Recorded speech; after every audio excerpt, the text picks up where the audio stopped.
how does it give you an edge? Being that active person, running or other things, how do you have an edge over the other guys? I don't want you to sound arrogant, but I actually I exercise a lot, and I've moved on now from.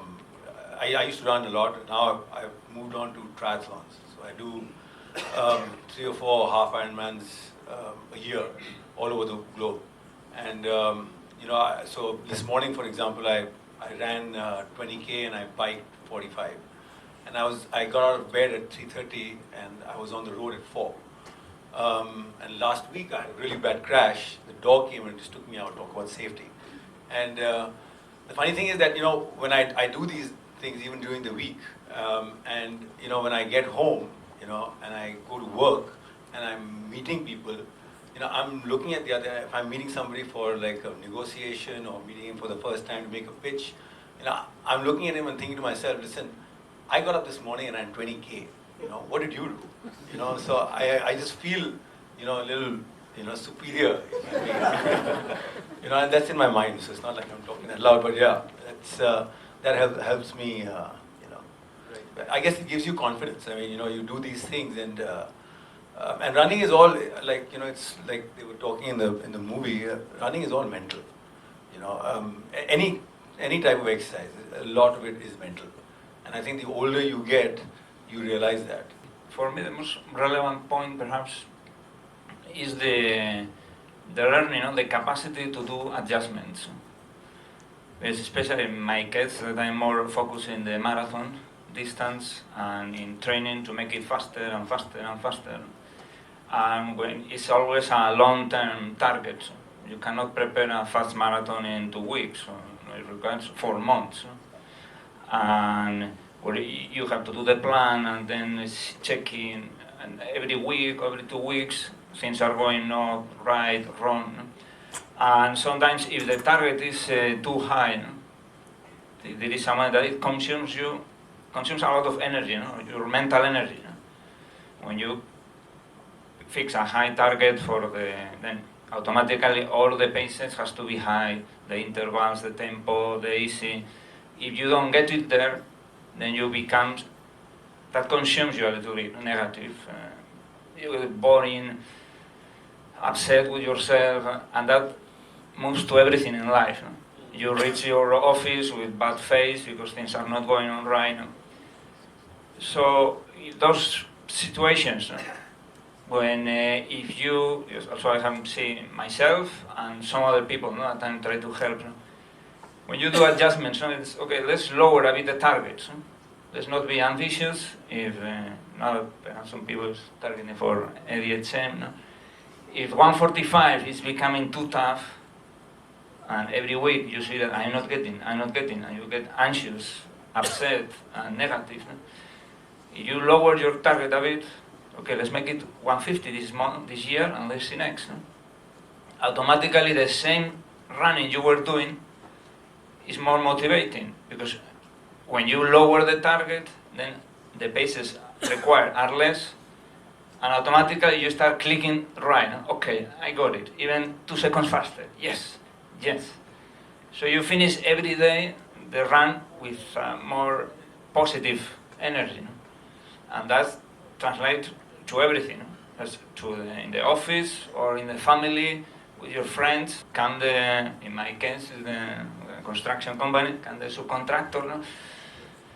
Okay, instead of telling them, no, you have to reach here, this deadline and finish. When you know, and everybody knows that he cannot do it, we would love to, but he cannot do it. Okay, let's do adjustments. Let's lower a bit the targets. And let's give us some more positive thoughts around the issue. That, I think, it's like, for me, it helps. That's also make them mental health.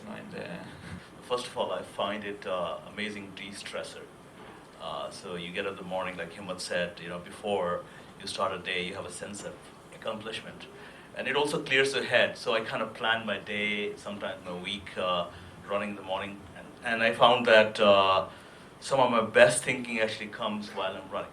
So actually that's gives me a positive start to a day and very inspiring. Second thing I'll say that, the sense of accomplishment, I generally try to check out the year with the Mumbai Marathon, which generally tends to happen that it so happens it's right after our annual global meeting.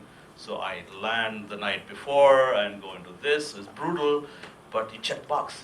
Wow, you started the year good in January, and you feel like that you have a sense of accomplishment. So that really kind of helps you do that. And then I'll say that, a couple other things, from a boardroom point of view. One thing is the discipline, right? You got to get up in the morning and kind of wake yourself up and put yourself on the track. And now, if you're doing marathon, you got to train for that. So you got to have a schedule, you're going to follow the schedule. That discipline translates really well in real life and business also, right?